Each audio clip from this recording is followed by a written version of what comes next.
Hi అండి, అందరికీ నమస్తే. Welcome back to our channel. ఈరోజు వీడియోలో పిల్లలందరూ ఇష్టపడే డోరా కేక్ లేదా ప్యాన్ కేక్ రెసిపీని హెల్తీగా టేస్టీగా ఎలా తీసుకోవాలో చూపించబోతున్నాను. దీనిలో మైదా కానీ లేదా బెల్లము షుగర్ కానీ వాడకుండా టేస్టీగా చాలా ఈజీగా ఎలా ప్రిపేర్ చేసుకోవాలో చూసేద్దాం. ముందుగా ఒక బౌల్లో ఒక 100 ml వరకు గోరువెచ్చని పాలు తీసుకొని దానిలో ఒక 7-8 డేట్స్ని గింజలు తీసేసుకొని ఇలా వేసుకొని మూత పెట్టి నానబెట్టుకోవాలి. ఇవి ఒక 10 నిమిషాలు నానబెట్టుకుంటే సరిపోతుంది.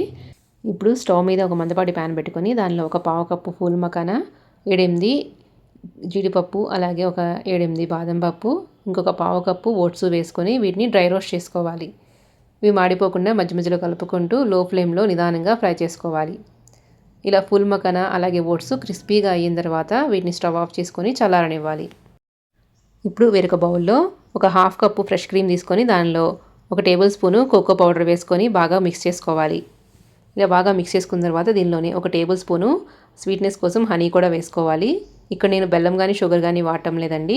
హనీ వేసుకున్న తర్వాత ఇది మరీ ఒకసారి బాగా మిక్స్ చేసుకొని పక్కన పెట్టుకోవాలి. ఇప్పుడు ఒక మిక్సీ జార్ తీసుకొని మనము ఫ్రై చేసి పెట్టుకున్న ఓట్స్ ఫుల్ మక్కన వేసుకొని మెత్తగా గ్రైండ్ చేసుకోవాలి.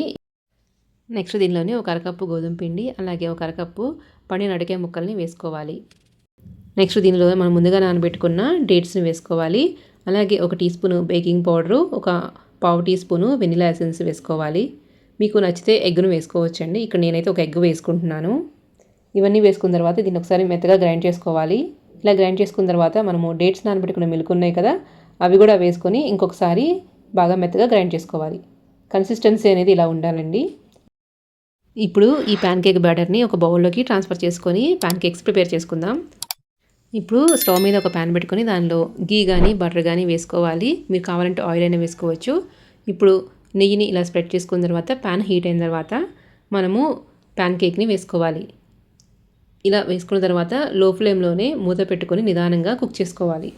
మీరు హై ఫ్లేమ్లో కుక్ చేస్తే పైన త్వరగా కలర్ వచ్చేస్తుంది కానీ లోపల సరిగ్గా కుక్ అవ్వదండి. ఇలా నిదానంగా ఒక 3 to 4 minutes ఒక వైపు కుక్ చేసుకున్న తర్వాత రెండో వైపు కూడా టర్న్ చేసుకొని కుక్ చేసుకోవాలి. ఇది చాలా హెల్తీ రెసిపీ అండి. టేస్ట్ కూడా చాలా బాగుంటుంది. పిల్లలకి ఈవినింగ్ స్నాక్స్గా అప్పుడప్పుడు చేసి పెడితే వాళ్ళు కూడా చాలా ఇష్టంగా తింటారు. ఇలా రెండో వైపు కూడా బాగా కుక్ చేసుకున్న తర్వాత దీన్ని వేరొక ప్లేట్లోకి ట్రాన్స్ఫర్ చేసుకోవాలి. ఇలాగే మిగిలిన పిండితో కూడా ప్యాన్ కేక్స్ ప్రిపేర్ చేసుకోండి. మీరు కావాలంటే ఇలాగే దీని మీద డైరెక్ట్గా కొంచెం హనీ వేసుకొని తినేసేయచ్చు. పిల్లలు ఇంకా ఇష్టపడాలంటే ఇలా మనం ప్రిపేర్ చేసుకున్న చాక్లెట్ క్రీమ్ని స్ప్రెడ్ చేసుకొని 2 ప్యాన్ కేక్స్ మధ్యలో పెట్టి వాళ్ళకి కట్ చేసి ఇస్తే వాళ్ళు బాగా ఎంజాయ్ చేస్తారు. అంతేనండి, ఎంతో టేస్టీ హెల్తీ ప్యాన్ కేక్ లేదా డోరా కేక్ రెడీ అయిపోయింది. మీరు కూడా ఒకసారి తప్పకుండా ట్రై చేయండి. ఇలాంటి మరిన్ని రెసిపీ అప్డేట్స్ నోటిఫికేషన్ మీకు రావాలంటే మన ఛానల్ని సబ్స్క్రైబ్ చేసుకోండి. అలాగే మీ ఫ్రెండ్స్కి కూడా షేర్ చేయండి. Thank you for watching.